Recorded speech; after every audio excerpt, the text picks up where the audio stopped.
Okay, so next जो हमें concept देखना है वो है अबाउट वेरिएशन, रेशियो, प्रोपोर्शन। ये हम लोग कर चुके हैं, तो आज हमें वेरिएशन के बारे में देखना है। ठीक, तो what is variation, first of all ये सवाल आपके दिमाग में आना चाहिए।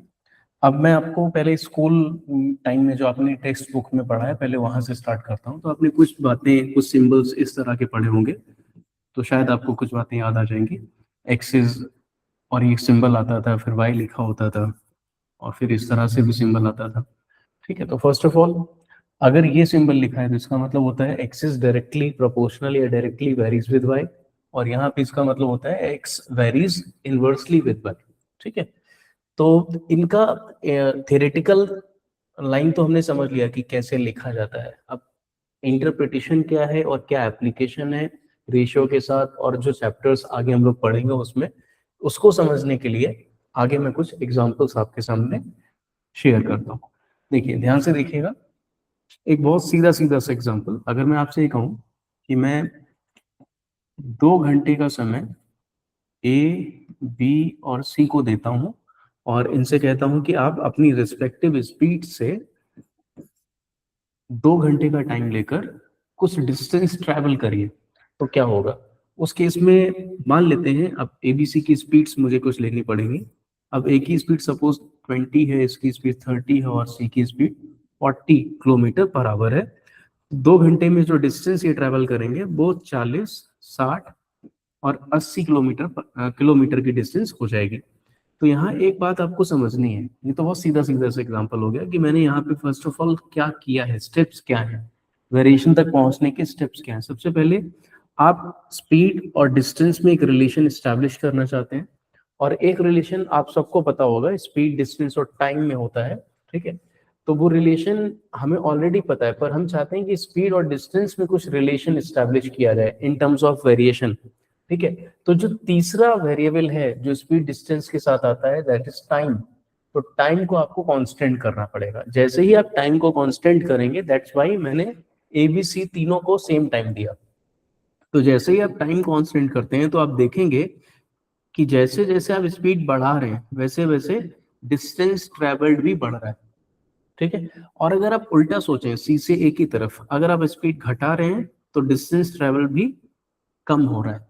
ठीक है, जब टाइम कांस्टेंट है तो पहला नोटेशन ये होता है, पहला सिंबल या पहला समझ सकते हैं कि अगर आपको वेरिएशन समझना है, ठीक है, तो पहला साइन ये है कि आप ये देखें कि दो वेरिएबल जिनके बीच में आप रिलेशन बना रहे हैं, एक बढ़ता है तो क्या दूसरा भी बढ़ रहा है, और अगर एक घटता है तो क्या दूसरा भी घट रहा है। अगर ऐसा कोई रिलेशन है तो दिस इज अ साइन कि आप स्पीड और डिस्टेंस में बोलेंगे कि डायरेक्टली वेरी कर रहे हैं। ठीक है, तो ये फर्स्ट इंटरेक्शन आपको बिल्कुल क्लियर होना चाहिए। अब आगे की बातचीत में अगर हम देखें तो इनका और क्या इंटरप्रिटेशन है, तो दूसरा है थियोरेटिकल के बाद प्रैक्टिकल एप्लीकेशन क्या होगा वो समझने की कोशिश करते हैं। आप एक चीज नोटिस करिए, जो स्पीड्स का रेशियो है, ठीक है, मैं बात कर रहा हूँ रेशियो की, जो स्पीड्स का रेशियो है 20, 30 एंड 40, तो आप बोलेंगे कि स्पीड्स का रेशियो 2:3:4। क्लियर है, और आप देखेंगे कि अगर डायरेक्टली वेरी कर रहे हैं तो डिस्टेंसेस का भी रेशियो वही होगा। तो इससे आपने क्या सीखा, इसको इनवर्स में भी, सॉरी, इसको हम अपोजिट डायरेक्शन में भी सोच सकते हैं। अगर डायरेक्टली वेरी कर रहा है तो रेशियो सेम होगा, या रेशियो सेम है तो डायरेक्टली वेरी कर रहा होगा, एक ही बात है। ठीक, एक ही एप्लीकेशन हम लोग कुछ क्वेश्चंस के अंदर करेंगे। और क्या दिख रहा है, अगर आप ध्यान दें, स्पीड बढ़ा तो डिस्टेंस भी बढ़ा, ऐसा मैंने बोला। स्पीड कम हुआ तो डिस्टेंस भी कम हुआ, पर कैसे। जैसे अगर आप कहते हैं कि स्पीड को मैं 20 से 30 कर दे रहा हूं, तो यहाँ पे 10 का स्पीड बढ़ गया। ठीक है, तो क्या यहाँ भी 10 ऐड हो जाएगा? नहीं, इस तरह से नहीं देखना होता है। आप देखें कि स्पीड ए से बी की तरफ जब जा रही है तो आप पाएंगे कि 3/2 से मल्टीप्लाई हुआ है, 1.5 से। तो आप देखेंगे कि डिस्टेंस के अंदर भी वही मल्टीप्लाई हुआ है। तो नेक्स्ट फैक्टर क्या है, मल्टीप्लीकेशन। ठीक है, तो आप मल्टीप्लाई वाला फैक्टर भी याद रखें कि जो मल्टीप्लाई होगा, अगर डायरेक्टली वेरी कर रहा है तो सेम होगा। तो एक क्वांटिटी को चेंज करने के लिए जो आप मल्टीप्लाई करते हैं वही मल्टीप्लीकेशन दूसरी क्वांटिटी को चेंज करने में आएगा। ठीक, इसको भी हम लोग कुछ जगहों पे यूज करेंगे। एंड चौथा और एप्लीकेशन में तीसरा। ठीक है, ये तो खाली पहचानने के लिए। चौथा पॉइंट है, अगर मैं इसमें एक और रिलेशन एस्टैब्लिश करूं रेशियो और मल्टीप्लिकेशन के बाद, तो एक और रिलेशन क्या एस्टैब्लिश हो सकता है? डिस्टेंस और स्पीड्स का रेशियो या स्पीड और डिस्टेंस का रेशियो हर इंसान के लिए सेम है। ठीक है, तो इससे क्या बात समझ में आती है कि पहला केस स्पीड अगर s1 और d1 है, दूसरा केस स्पीड अगर s2 और d2 है, और इवन अगर 3 या 4 और भी केसेस हैं, तो इन सारे केसेस में स्पीड और डिस्टेंस का रेशियो सेम होगा। ठीक है, इस बात को आपने बुक्स में ऐसे पढ़ा होगा कि यहाँ से, वो भी लिख दे रहा हूं मैं, यहाँ से आप ये साइन हटाएंगे तो एक कांस्टेंट नंबर आएगा। ठीक है, तो k लिख दिया उसको कांस्टेंट नंबर को, और इसको अगर आप फर्दर लिखेंगे, ये भी यूज करने वाली चीज है, ये भी कुछ जगहों पे यूज होगी। इसको आप फर्दर देखेंगे तो आप कहेंगे कि स्पीड और डिस्टेंस का जो डिवीजन है ये हमेशा k मतलब कांस्टेंट होगा। उसी बात को ऐसे लिखा जा सकता है, ये मैं कहने की कोशिश कर रहा हूँ। ठीक है, तो ये बात हो गई डायरेक्ट के बारे में। अगर मैं इसी तरीके से बात करूं इनवर्स के बारे में, इनवर्स, तो इनवर्स में क्या होता है? देखिए, एक और एग्जांपल उसी तरह से लेते हैं। अब मैं ले रहा हूं डिस्टेंस। सपोज मैंने कहा कि 120 किलोमीटर का डिस्टेंस है, इसको ए, बी और सी को ट्रैवल करना है at the speeds of 20, again 30 and 40 speeds में वही ले रहा हूँ। तो टाइम क्या क्या लगेगा? इसको लगेगा 6 घंटा 120 किलोमीटर जाने में, बी को लगेगा 4 घंटे, और सी को लगेगा 3 घंटे। ठीक है, तो एक चीज आप नोटिस करिए, पहला पहचाने की कैसे, हाउ टू थिंक, है ना, कि ये है कि नहीं है। तो स्पीड अगर बढ़ रहा है तो, सॉरी यहाँ पे टाइम आएगा, सो सॉरी। ठीक है, तो ये किलोमीटर पर आवर में हो गया और ये आवर में हो गया, राइट। तो स्पीड अगर बढ़ रहा है तो धीरे धीरे टाइम घट रहा है, और ये कॉमन सेंस वाली बात है। ठीक है, और अगर स्पीड कम करोगे तो टाइम बढ़ेगा। तो यहां से क्या बात समझ में आ रही है कि स्पीड और टाइम में जो रिलेशन है, एक बढ़ेगा तो दूसरा घटेगा, या एक घटेगा तो दूसरा बढ़ेगा। इट मीन्स कि स्पीड और टाइम इनवर्सली वेरी कर रहे हैं, इनवर्स रिलेशन है दोनों के बीच में। ठीक है, ये बात आपको क्लियर होनी चाहिए। नाउ जब आपने ये पहचान लिया, तो फिर जैसे पिछले बार हम लोग ने रिलेशंस बनाए थे, तो यहाँ रेशियो रिलेशन क्या होगा आप खुद नोटिस करिए। अगर मैं स्पीड्स का रेशियो लिखता हूँ पिछली बार की तरह ही 2:3:4, ये आएगा। ठीक है, 2:3:4। तो क्या मैं, इनवर्स का मतलब ये होता है कि उसको उठा के ऐसा पलट दूं तो ये 4:3:2 हो जाएगा। लेट्स चेक दिस कि टाइम का रेशियो क्या है। अपने पास है तो इसलिए देख सकते हैं। टाइम का एक्चुअल रेशियो हमको दिख रहा है 6:4:3। तो फिर ये जो बच्चे कर देते हैं ये सरासर गलत है। इनवर्स का मतलब ये नहीं कि आपने ऐसा बस मिरर इमेज ले लिया, ये गलत हो जाएगा। ठीक है, तो ये तो बिल्कुल नहीं करना है। ठीक, नाउ तो इसको पलटना नहीं तो क्या करना है, ये कैसे आएगा फिर? इनवर्स का इंटरप्रिटेशन समझो क्या होता है। इनवर्स का मतलब होता है कि जो यूनिट यहाँ पे स्पीड की है 2, वो टाइम में 1/2, ये 1/3 और ये 1/4 में कन्वर्ट हो जाएगी। अब ये रेशियो कन्वर्ट आपको करना पड़ेगा। अब ये रेशियो कैसे कन्वर्ट होता है? 2, 3 और 4 का आपको एलसीएम लेना पड़ेगा। तो 2, 3 और 4 का एलसीएम क्या होता है? 12। तो 12 से मल्टीप्लाई करिए, 6, 4 और 3। तो टाइम का रेशियो जो आना चाहिए था, जो यहाँ से मैच कर रहा है, 6:4:3। तो एक समझदार समझदार इंसान क्या करेगा? तरीका सीखेगा। ठीक है, हाँ स्टिल कई बार ऐसा होगा, देखिए ये कहाँ से थॉट प्रोसेस आता है कि ये ऐसा किया जा सकता है। बच्चे आधा रटते हैं आधा समझते हैं, इस वजह से ऐसा होता है। देखिए थॉट प्रोसेस आता यहाँ से है कि दो लोगों की स्पीड्स का रेशियो 2:3 है, इनको सेम डिस्टेंस जाना है, तो उनकी टाइम का रेशियो 3:2 होगा। तो यहाँ एक्चुअली ऐसा हो सकता है, क्यों? क्योंकि आप लॉजिक से जाइए ना, 1/2 1/3 होना चाहिए था, तो 2 और 3 का एलसीएम 6 आएगा, तो 3:2 आएगा। ठीक है, तो वही आ गया। तो यहाँ सोचने में ऐसा लगने लगता है बच्चों को कि ऐसा पलट देने का, ठीक है, पर यहाँ वो काम नहीं हो रहा है। क्या होता है वो समझिए आप पूरा प्रोसेस, ठीक, एक बात। फिर मैंने बात करी थी कि क्या मल्टीप्लाई होता है, आप जरा चेक करिए, ये जो स्पीड है इसमें 3/2 से मल्टीप्लाई हुआ था, तो यहाँ पे क्या मल्टीप्लाई हुआ, आप देखेंगे 3/2 का जस्ट इनवर्स, क्योंकि रिलेशन ही पूरा इनवर्स है। तो जब मल्टीप्लाई करना होगा तो आप इनवर्स मल्टीप्लाई करेंगे, इनवर्स मल्टीप्लीकेशन आपको करना है, ठीक। लास्ट मैंने क्या बताया था कि जब हम इसको कांस्टेंट के टर्म में ब्रेक करते हैं तो क्या होता है, देखो यहाँ आप ये सिंबल हटाएंगे, एक कांस्टेंट के आएगा और टी आएगा, तो इससे क्या निकल के आ रहा है, एस और टी का प्रोडक्ट के बराबर होगा, मतलब कांस्टेंट होगा, विच मीन्स कि अगर रिलेशन वाइज लिखें तो S1 T1 S2 T2, second case में स्पीड और टाइम, थर्ड केस भी अगर है तो S3 T3 and so on, ये सब इक्वल होंगे, ठीक है। तो this is all about theory of inverse and direct variation.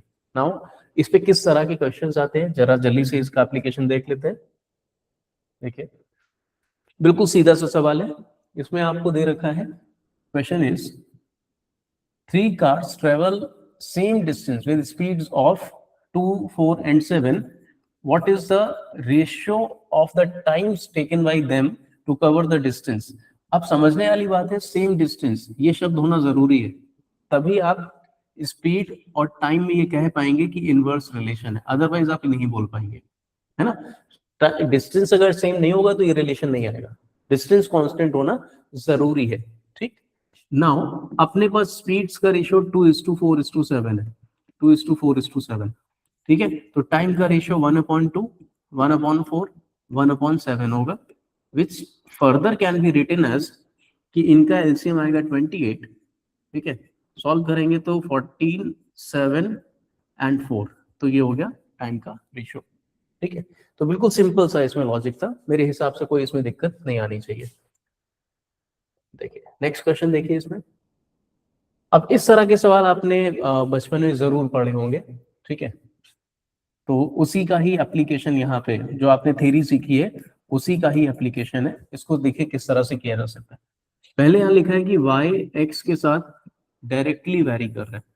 देखिए यहाँ सवाल सॉल्व करने से ज्यादा मेरा एजेंडा रहेगा कि जो मैंने आपको बातें बताई थ्योरी के अंदर, क्या वो आप यहाँ अप्लाई कर पाएंगे एक एक बात, ठीक है। फिर मैं आगे बढ़ूंगा, जब भी आप सवाल करेंगे, नया सवाल आएगा तो आप ये सोच पाएंगे। मेरा काम है मैथ्स को सोचना सिखाना, मैथ्स सिखाना मेरा काम नहीं है, वो तो आप प्रैक्टिस से सीखेंगे। आप सोचेंगे कैसे, ये एक कोचिंग और मेंटोर का काम होता है, ठीक है। तो आपको सोचना ये सिखाना चाहता हूँ कि अगर मैंने 4 थ्योरी बताई है तो वो चारों इसमें किस तरह से अप्लाई हो सकती है।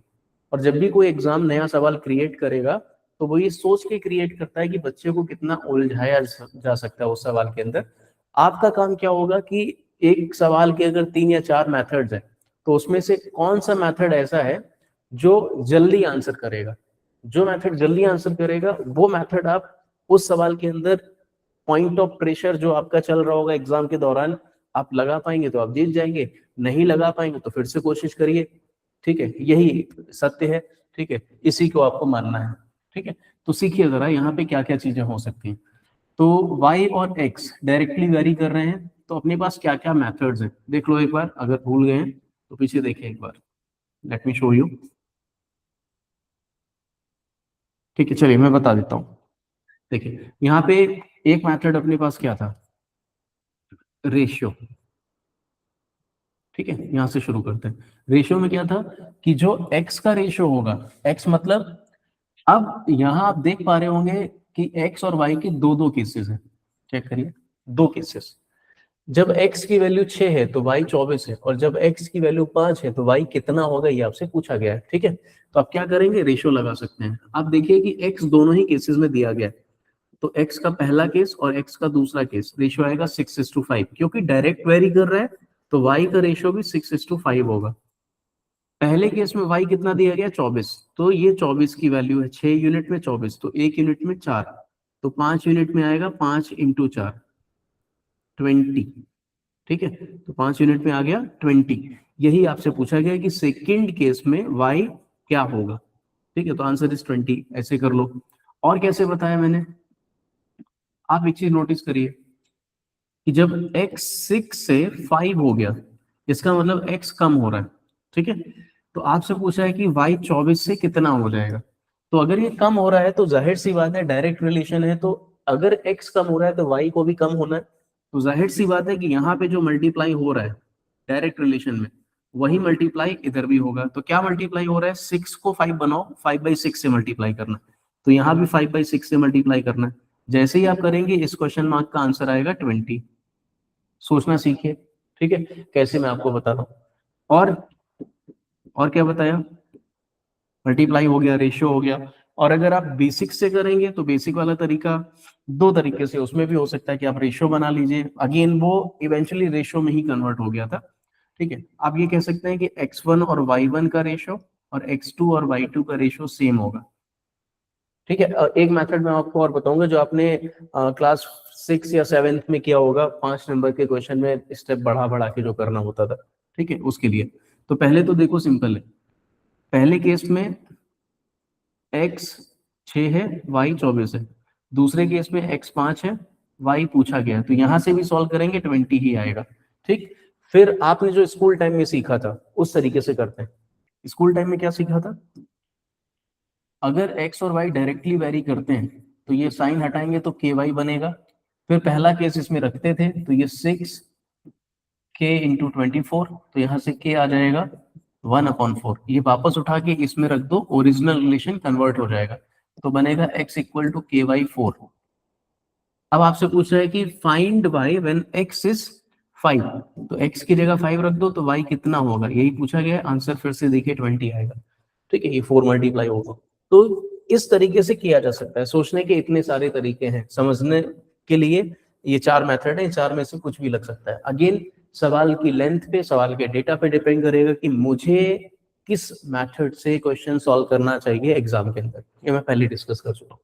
नाउ अगर आप बात करें बी पार्ट की, ठीक है, तो बी पार्ट में भी यही सेम लॉजिक से आप सारे सवाल सॉल्व कर सकते हैं। मैं एक एक करके सारे लॉजिक डिस्कस करता हूँ। तो पहला था रेशियो, तो यहाँ देखिए आप, यहाँ लिखा हुआ है कि इनवर्सली वेरी कर रहा है, ठीक है, तो ऑब्वियसली इनवर्स का अपने आप को सॉल्व, हम लोग को सॉल्व करना है। तो पहले केस में एक्स और वाई दिया गया है आपको, ठीक है, और दूसरे केस में एक्स दिया गया, वाई पूछा गया। इट मीन्स कि एक्स का रेशियो पता है कितना, 3:2। तो y का रेशियो क्योंकि इनवर्स वेरी कर रहा है तो 2:3 होगा। तो आप कहेंगे कि 2 की वैल्यू दी गई है 24, तो 2 यूनिट में 24, तो 3 यूनिट में 36। ये हो गया पहले मेथड से। दूसरा मेथड क्या था कि क्या मल्टीप्लाई करना है, क्या मल्टीप्लाई करना है उसके लिए देखिए, थोड़ा सा डेटा पे आप काम करिए थोड़ा सा। x 3 से 2 हो गया, ठीक है, इसका मतलब x कम हो रहा है, और y 24 से कितना हो जाएगा ये पूछा गया। रिलेशन इनवर्स है, अगर x 3 से 2 हो गया इट मींस कि यहाँ पे 2/3 से मल्टीप्लाई किया गया होगा। अगर रिलेशन इनवर्स है तो उसका इनवर्स मल्टीप्लाई करना पड़ेगा y में, तो क्या मल्टीप्लाई करें, 3/2, तो 3/2 मल्टीप्लाई कर दीजिए, ये आ जाएगा 36, ठीक है। तो ये हो गया आपका मल्टीप्लीकेशन से। और वेरिएबल फॉर्म में कन्वर्ट करके कैसे होगा, अगर इनवर्स रिलेशन है तो हमेशा प्रोडक्ट कांस्टेंट होता है, ठीक है। अभी बताया x1 y1 = x2 y2, तो कुछ लोग इस रिलेशन में रख के भी आंसर निकाल सकते हैं। तो x1 y1 = x2 y2, तो ये सॉल्व करके आप देखिए ये भी 36 आएगा। फोर्थ क्या बताया मैंने, और क्या बताया, ये स्कूल टाइम वाला मेथड। स्कूल टाइम वाले मेथड से कैसे होगा, x और y में इनवर्स रिलेशन है तो आप कहेंगे कि ये सिंबल हटाएंगे तो k/y बनेगा। पहला रिलेशन इसमें प्लेस करिए, x 3 रखिए, y 24 रखिए, तो 3 और 24 रखेंगे तो k की वैल्यू आ जाएगी 3 इसकी जगह, 24 इसकी जगह, तो 3 × 24 हो जाएगा 72। तो ये रिलेशन कन्वर्ट हो जाएगा, x = 72/y। आपसे पूछा है कि जब x 2 होगा तो y क्या होगा, यहाँ पे 2 रख दीजिए, तो 2 जैसे ही रखेंगे तो y की वैल्यू 36 आ जाएगी। कैलकुलेशन आप चेक कर सकते हैं। तो कुल मिला के जितने भी मैंने बेसिक थ्योरी में आपको बातें बताई, तो इस छोटे से सवाल में मैंने समझाने की कोशिश करी कि कैसे ये सवाल इन सारी थ्योरीज के साथ सॉल्व हो सकता है, ठीक है। नाउ चेक दिस वन, और फर्दर एप्लीकेशन देखिए। कई बार सवाल में एक्स और वाई ना देके कुछ अपने आप से लैंग्वेज में देगा, आपको वेरिएबल्स का रिलेशन खुद से क्रिएट करना पड़ेगा। कैसे क्रिएट होगा ये समझना है, देखिएगा जरा। सबसे पहले सोचना कैसे, ये मैं आपको सिखाता हूं। द वैल्यू ऑफ डायमंड, उसको आप मान लीजिए एक वेरिएबल है, वो वेरी कर रही है। क्यों वेरी कर रही है? क्योंकि लिखा हुआ है वेरी करेगी। तो वैल्यू ऑफ डायमंड एक वेरिएबल है, पहले तो उसको कुछ मान लीजिए, वी मान लिया।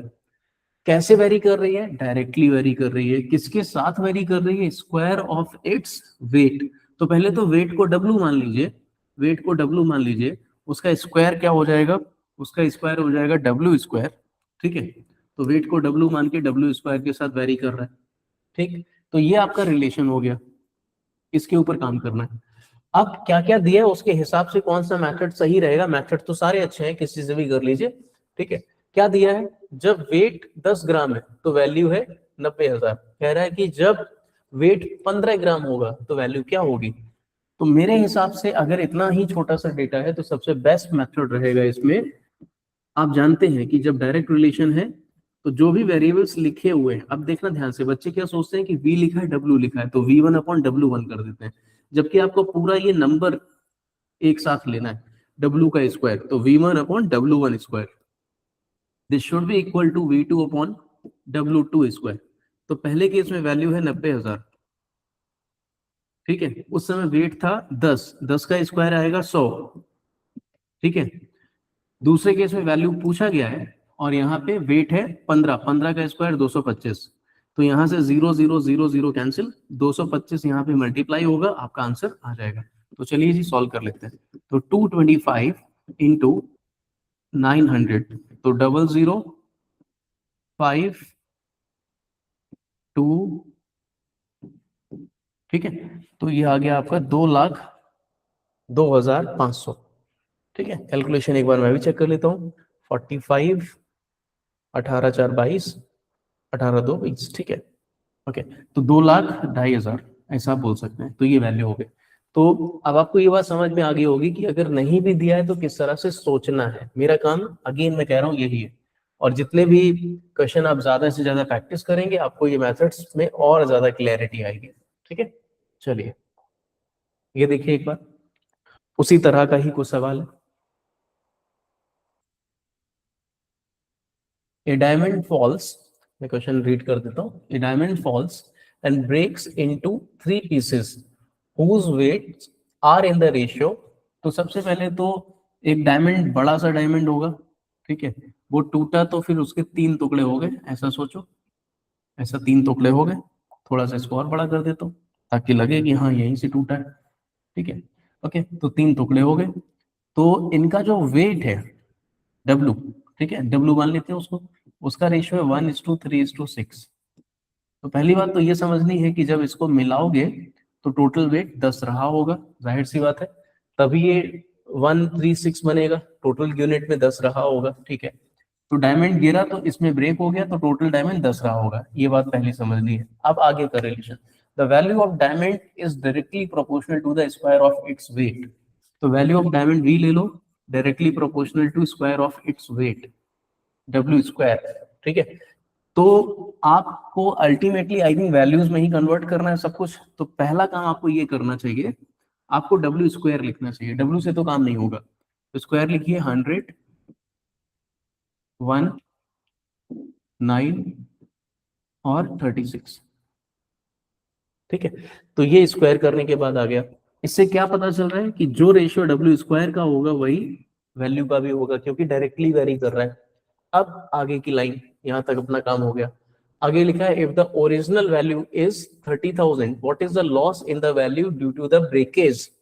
ओरिजिनल वैल्यू मतलब टूटने से पहले, मतलब इस बड़े पत्थर की वैल्यू टोटल क्या है 100, और टूटने के बाद ये 3 टुकड़ों में ब्रेक हो गया तो इनकी वैल्यूज क्या है 1, 9 और 36। तो टोटल वैल्यू आपको लिखनी है। तो ये जो टोटल मैं इसको जोड़ूंगा तो वो आएगा टूटने के बाद, आफ्टर, ये है बिफोर, ये है बिफोर ब्रेकिंग और ये है आफ्टर ब्रेकिंग। तो आफ्टर ब्रेकिंग जो वैल्यू आएगी वो आएगी 46 यूनिट्स की, और बिफोर ब्रेकिंग जो वैल्यू थी टोटल, मैं टोटल वैल्यू लिख रहा हूं, वैल्यू टोटल वो 100 थी। तो नुकसान तो हुआ है, कितने का नुकसान हुआ है, 100 का यूनिट 46 बन गया। इसका मतलब नुकसान हुआ है 54 का, तो लॉस ऑफ 54 यूनिट्स। अब 54 यूनिट्स की वैल्यू आ जाए तो आंसर आ जाएगा। अब उसके लिए ये डेटा दिया गया है। ओरिजिनल वैल्यू 30,000 थी, ओरिजिनल वैल्यू अपने हिसाब से 100 है, तो 100 की वैल्यू 30,000, ठीक है। 100 की वैल्यू अगर 30,000 तो 1 यूनिट में आएगा 300, तो 54 यूनिट में आएगा 54 इंटू 300, तो 00 16,200, ठीक है। ऑप्शन बी इसका आंसर होगा 16,200। आई थिंक ये क्लियर हुआ होगा, ठीक है। तो हम लोग ने रेशियो के बेसिक्स देखे, रेशियो के क्वेश्चंस किए, वेरिएशन किया और सॉरी प्रोपोर्शन किया, देन हम लोग ने वेरिएशन किया, ठीक है। तो दैट्स एंड विद आरपीवी सेक्शन। आप इसको प्रैक्टिस करिए और सवाल लगाइए, आपको यही सारे बेसिक्स रिपीट होते दिखेंगे। Thank you.